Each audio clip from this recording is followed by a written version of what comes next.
Liga de hoje nós vamos falar sobre ser humano e embarcar no mundo da filosofia. Em cada bloco nós vamos pensar sobre o passado, o presente e o futuro através de um memorial, um projeto de extensão e a história de um estudante da UFG.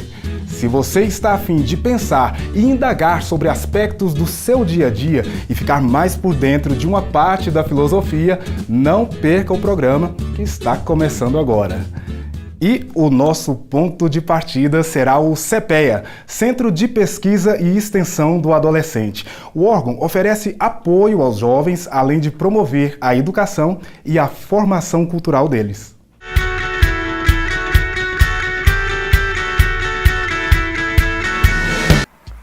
Meu nome é Altair José dos Santos, eu sou professor do curso de Psicologia da Faculdade de Educação e sou coordenador do CPEA, que é o Centro de Estudos, Pesquisa e Extensão do Adolescente, que tem como objetivo fundamental militar e trabalhar as questões ligadas à adolescência no estado de Goiás.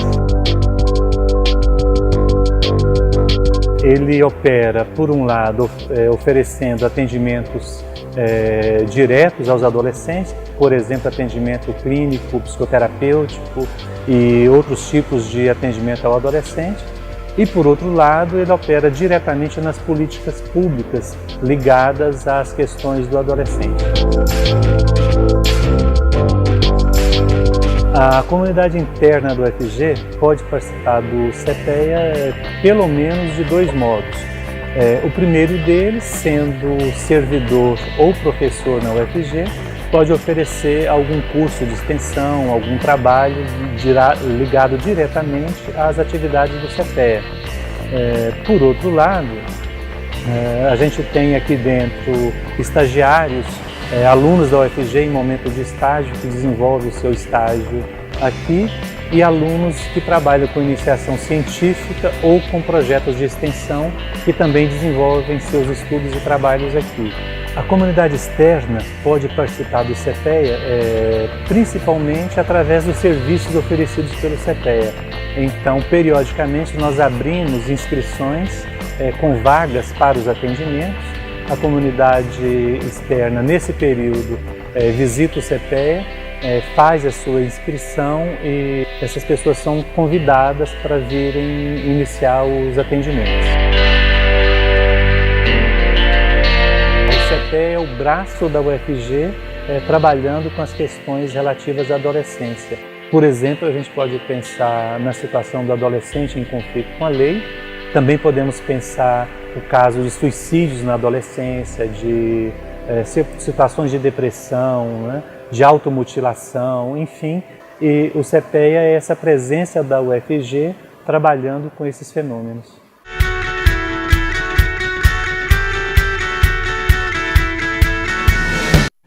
Bom, e para conversar com a gente, eu convido hoje a professora de Filosofia da UFG, Helena Esser. Olá, professora, seja bem-vinda mais uma vez. Muito obrigada. Fica à vontade aí. Para começar a nossa conversa, professora, a gente volta ao passado para falar aí do CPEA, né? No CPEA tem um memorial que lembra aquela tragédia que aconteceu no Centro de Internação Provisória, onde 11 menores, né, 10 menores morreram carbonizados.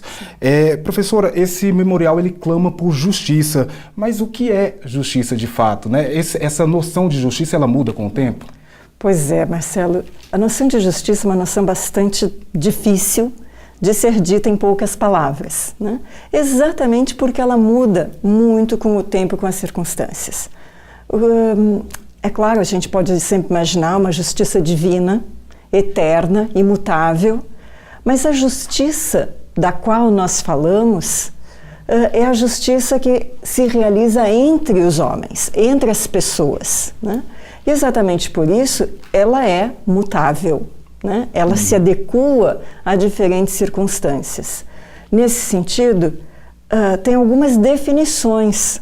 Por exemplo, uma bastante comum que a gente ouve, não é exatamente uma definição, mas uma maneira de compreender, é fazer aquilo que é correto. Mas o que é correto? Também se ouve muito dizer, bom, deve-se tratar os iguais de maneira igual e os desiguais de maneira desigual. Mas como que duas pessoas são iguais ou como que são diferentes? Né? Em quais circunstâncias? Esses critérios são subjetivos, talvez? Eu não diria exatamente subjetivos, mas culturais, circunstanciais, né? E que, portanto, variam no tempo e no espaço. Certo. Professora, e qual é a relação da justiça com a política e com as leis? Pois bem, é por meio da estrutura do Estado e não só do Estado, dos organismos internacionais, das leis, que a gente consegue, de alguma maneira, cercar uma certa compreensão do que é justo, né? E realizar essa justiça entre as pessoas, né? Então, sim, é extremamente importante a ação dos Estados, dos organismos internacionais na proteção das garantias daquilo que nós consideramos a dignidade da pessoa humana, né? Porque realizar ou favorecer a dignidade de cada pessoa significa agir com justiça. Certo. A senhora falou aí da dignidade humana. A dignidade humana, às vezes, ela acaba sendo esquecida, né? Eu queria que a senhora falasse sobre o que são esses direitos humanos, por que às vezes as pessoas não dão tanto valor a ele. Certo. O que acontece? A própria noção de dignidade humana é, mais uma vez, uma noção um pouco difícil de ter clareza acerca do que é. E exatamente por isso, as pessoas tendem a achar que nem todas as pessoas são dignas, né? Essa é uma compreensão antiga e medieval, que ligava dignidade a certas posições hierárquicas superiores dentro da sociedade. Mas a partir dos séculos 17, 18, nós entendemos que as pessoas são iguais enquanto seres humanos, né? E exatamente por isso a ideia de dignidade significa que todas as pessoas, enquanto seres humanos, devem ser tratados com respeito, né? Independente daquilo que caracteriza cada um singularmente, né? Quer dizer, a singularidade de cada um é extremamente importante para que cada um seja aquilo que efetivamente é, né? Então é por isso a necessidade do respeito a cada um naquilo que ele é. E isso significa garantir ou proteger a dignidade das pessoas. Perfeito. Professora, já a gente continua falando sobre isso, porque agora nós vamos para um rápido intervalo, mas voltamos logo para falar de um seminário que discute a violência de um jeito bem diferente. Então, sai daí.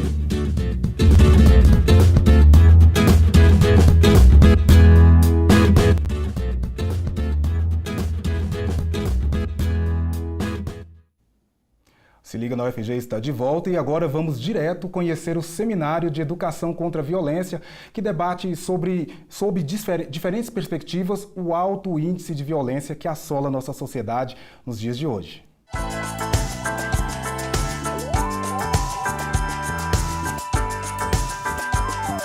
Olá, eu sou Silvia Rosa da Silva Zanola, professora da Universidade Federal de Goiás, do curso de Psicologia, da graduação e da pós-graduação. Esse seminário ele é uma iniciativa do Núcleo de Estudos e Pesquisas em Educação, Violência, Infância, Diversidade e Arte, NEVIDA. Esse núcleo ele se situa aqui na Faculdade de Educação e ele agrega duas linhas de estudos. Essas linhas, elas discutem, pesquisam fenômenos sociais, culturais ligados à violência. E é um seminário que busca trazer a voz de vários professores, pesquisadores daqui do estado de Goiás e de São Paulo também, a respeito dessa nossa violência crescente na sociedade contemporânea, digital e em vários aspectos. E ele parte de uma pesquisa que se iniciou em 2013 acerca das representações em relação à pena de morte, como um fenômeno cultural deformativo que leva a uma condição de aumento da violência na sociedade. Então acho que é um tema que é de urgência imensa de ser debatido por toda a sociedade, para a gente refletir um pouco sobre as origens dessa violência, como a gente às vezes inevitavelmente propaga essa violência e como fazer para enfrentar isso, né? Modificar esse quadro. É um seminário aberto à comunidade em geral, por ser uma atividade de extensão. Então, isso ressalta ainda mais a importância da participação de toda a comunidade. Então, todos os estudantes de todos os cursos são bem-vindos e a comunidade em geral também, que se interessa por esse tema, professores de outras linhas de pesquisa. As pessoas estão se interessando bastante por vir acompanhar as discussões e debater. E, nesse sentido, nós contamos com a possibilidade de combater a violência a partir de chegar à comunidade, esses debates, essas discussões, reflexões e fazer com que toda essa bagagem ela reflita de algum modo nas instituições, nas escolas, na família, enfim, né, na comunidade, em todos os setores sociais em geral. O seminário funciona através das exposições em formato de palestra, mesas redondas e dos debates entre os professores convidados e os alunos e a comunidade presente, intercalado sempre com algumas atividades artísticas.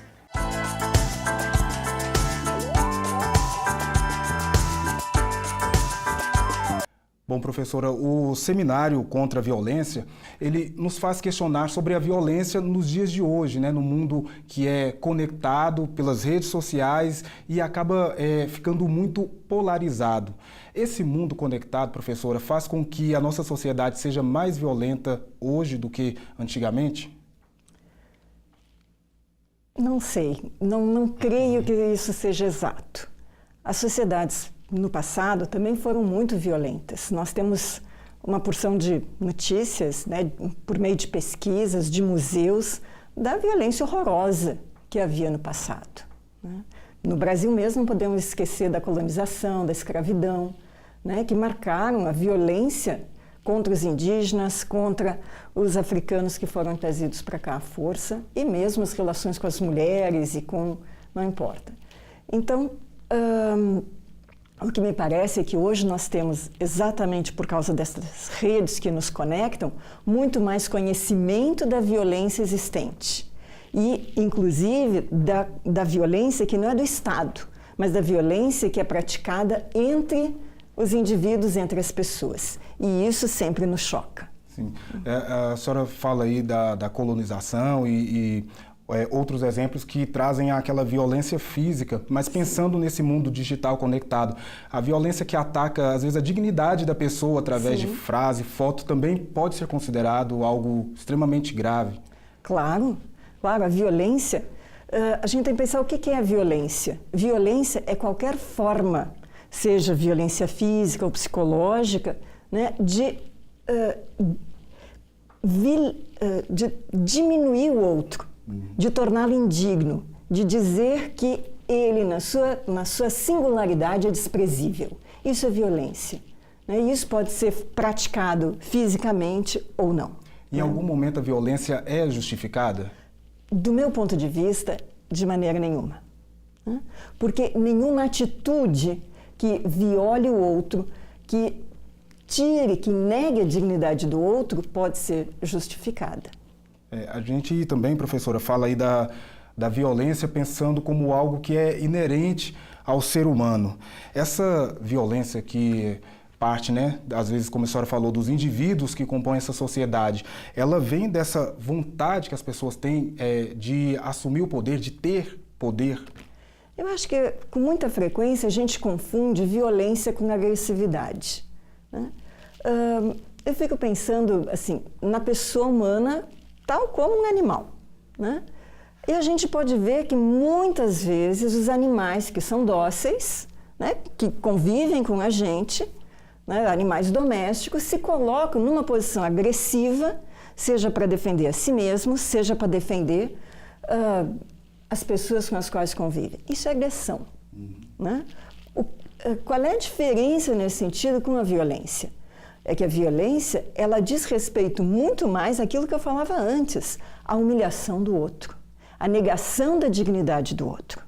Isso é a violência. Agressividade, eu acho que isso sim pode ser algo mais ligado a um certo instinto animal de sobrevivência, de proteção. De defesa. Ao passo que a violência me parece que é algo muito mais desenvolvido culturalmente e por meio do qual as pessoas querem ter primazia sobre os demais. Perfeito. Já já a gente continua conversando, professora, porque agora nós vamos para mais um rápido intervalo e já já voltamos para o nosso último bloco do Se Liga de hoje. Oi, meu nome é Lauro, faço agronomia na UFG. Se liga na UFG que a gente vai dar um rápido intervalo.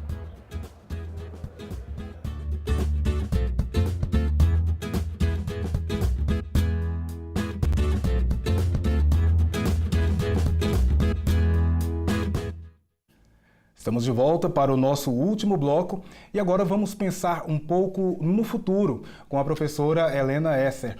Professora, a democracia ela se faz aí com a condição de igualdade entre as pessoas. A senhora até falou um pouco sobre isso lá no nosso primeiro bloco.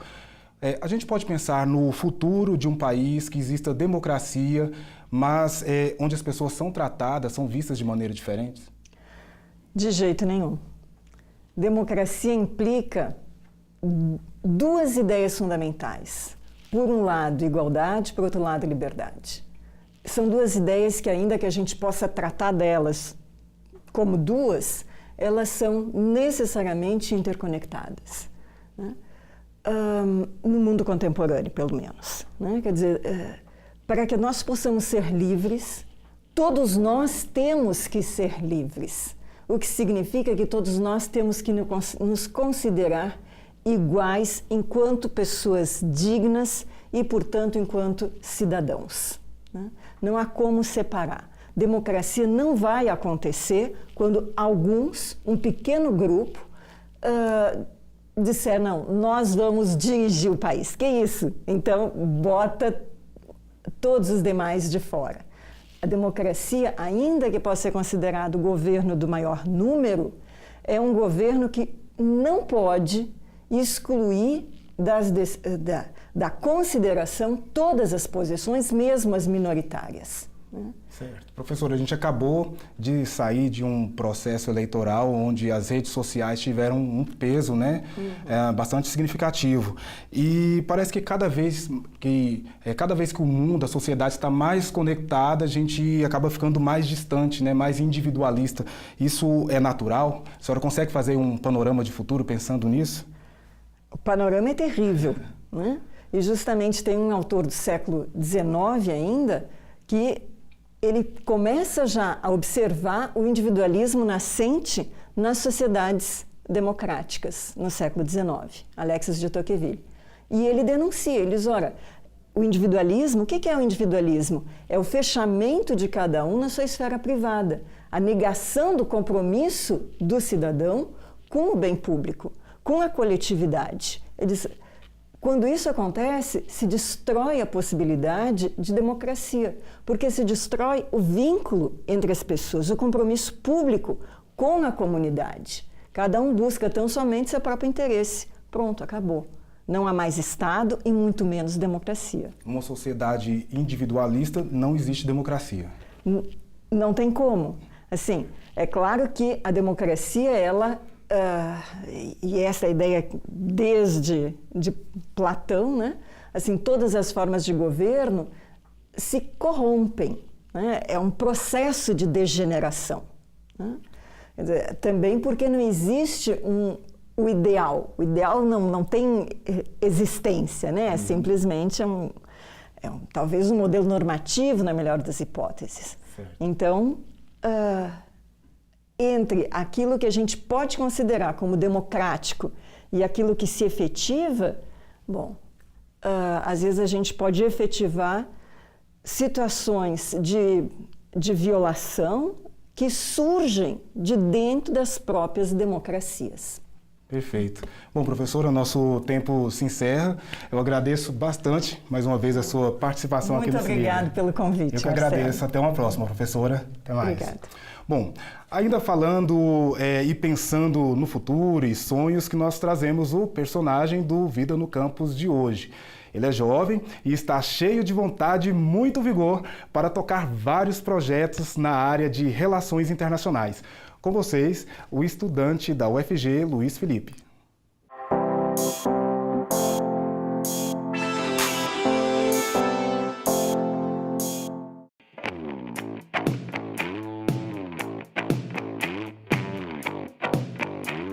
Eu fiquei um pouco instigado quando eu via Relações Internacionais. Não sabia o que o curso estudava, não sabia o que eu iria estudar durante o curso. E acabei pesquisando um pouco mais e vi que era toda a minha cara e coloquei e acabei passando de segunda fase. Entrar na UFG foi legal porque eu consegui conhecer pessoas que tinham experiências muito diferentes das minhas e que acabaram me ensinando muito mesmo sem querer me ensinar. Ao ter contato com todas essas pessoas e professores que trabalham com coisas muito diferentes de qualquer coisa que eu já vi, eu consegui enxergar que era esse caminho que eu queria trilhar. Foi por causa da UFG que eu acabei entrando no movimento das atléticas, que é muito forte aqui em Goiânia. Foi por causa da UFG que hoje eu faço parte do Centro de Pesquisa e Simulação Algo-Binário do meu curso. E foi a partir daqui que eu comecei a destrinchar o caminho que eu queria seguir profissionalmente falando. Estar numa universidade federal é um completo privilégio, justamente porque você tem contato com coisas que geralmente são fechadas para o público. E eu acho que é esse o papel que a gente tem aqui, de levar esse conteúdo que geralmente é para um grupo seleto de pessoas para fora, para todo o resto da sociedade civil. E a UFG me incentiva a fazer isso justamente porque eu acho que é um dever nosso, dos alunos, levarem o que está aqui dentro lá para fora. Acho que além de ter um ensino de qualidade, além de ter contato com pessoas que são profissionais exímios e gente muito legal, o que eu mais gosto na UFG é estar num campus que é muito bonito, é um campus que me incentiva, me inspira a criar coisas novas, é um campus que acaba fazendo você querer não sair dele. Foi aqui dentro do UFG que eu consegui perceber que o caminho profissional que eu quero trilhar é o de pesquisa acadêmica e é muito legal citar isso porque aqui dentro todos os meus professores sempre me incentivaram a fazer esse tipo de trabalho. Foi aqui dentro do UFG que eu consegui perceber qual é o caminho que eu quero seguir profissionalmente falando. Eu quero me tornar um pesquisador no futuro e todos os meus professores sempre me incentivaram a fazer pesquisa acadêmica, justamente por causa do meu curso e todo o jeito que ele é construído. Eu e mais outros 2 amigos conseguimos passar um trabalho acadêmico ano passado no congresso do Encontro Regional da Associação Brasileira de Defesas aqui do Centro-Oeste. Foi uma experiência muito legal porque eu tive contato com pessoas que fazem trabalhos muito incríveis e me fez perceber o caminho, o tamanho do caminho que eu preciso seguir até atingir o sucesso que eu quero. Oi, eu sou o Luiz Felipe Correia Rodrigues, eu estou no 6º período de Relações Internacionais e essa é a minha história.